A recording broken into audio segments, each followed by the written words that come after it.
আসসালামু আলাইকুম প্রিয় দর্শক, আমি ডক্টর নুরুল হুদা নাইম আপনাদের সবাইকে স্বাগত জানাচ্ছি আমার চ্যানেল ডক্টর নাইম এনজেএল এ। আজ আমরা কথা বলবো গলগণ্ড বা থাইরয়েড ডিজিজ নিয়ে। গলার সামনে নিচের দিকে অনেক সময় একটা ফোলা থাকে, যে ফোলাটা কোনো ব্যথা বা কোনো সমস্যা করে না, কিন্তু ঢোক গিলার সময় ওঠানামা করে। এবং এটা অনেক সময় দেখা যায় যে নিজের চেয়ে অন্য কাছে যিনি থাকেন কাছাকাছি, উনি কিন্তু এটা নোটিস করেন যে আপনার গলার মধ্যে কি একটা মানে ফোলা লাগছে। সেটা আসলে আর কিছু না, সেটা হচ্ছে আমাদের থাইরয়েড গ্ল্যান্ডটা অনেক সময় ফুলে গেলে এটা হয়। এবং এটা কোনো ব্যথা না থাকলেও এটা টিউমার হিসেবেই থাকে। সুতরাং আপনার পরীক্ষাটা কিন্তু আপনি নিজেই করতে পারবেন। আয়নার সামনে আপনি দাঁড়ান এবং গলাটাকে একটু টান টান করে ঢোক গেলেন। যদি দেখা যায় যে কোনো ফুলা বা গুটির মতো কোনো কিছু আপনার উঠানামা করছে তাহলে, এবং সেটা কন্ট্রোলারের নিচে, তাইলে বুঝতে হবে সেটা আপনার গলগণ্ড রোগ হয়েছে। এবং এটার কিন্তু দুইটা পার্ট আছে, অর্থাৎ দুই পাশে দুইটা লোব, রাইট এবং লেফট, মাঝখানে একটা কানেকশন আছে, সেটাকে আমরা ইসমাস বলি। তো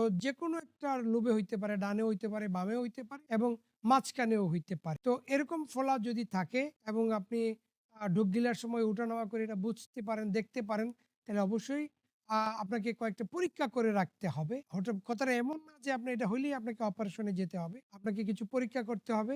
এখানে এই যে থাইরয়েড গ্ল্যান্ড, এটার কাজটা হচ্ছে কিছু রস আমাদের শরীরে সে সাপ্লাই দেয়।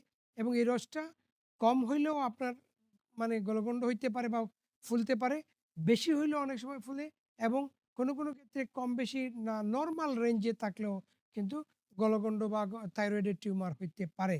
এবং এই টিউমারটা শুধুই টিউমার নাকি এখানে ক্যান্সারের জীবাণু আছে, সেটা আমাদেরকে পরীক্ষা করে তারপরে আমরা ডিসিশন নিব যে আমরা কি করব। বসে ওয়েট করব, ওয়েট করতে পারবো, নাকি আমাদেরকে অপারেশনে যেতে হবে। সুতরাং গলার কন্ট্রোলারের নিচের দিকে সামনে যদি কোনো ফোলা ঢোক গেলার সাথে উপরে ওঠানামা করে, তাইলে আমরা কিন্তু এটাকে থাইরয়েড বা গলগণ্ড রোগ বলবো।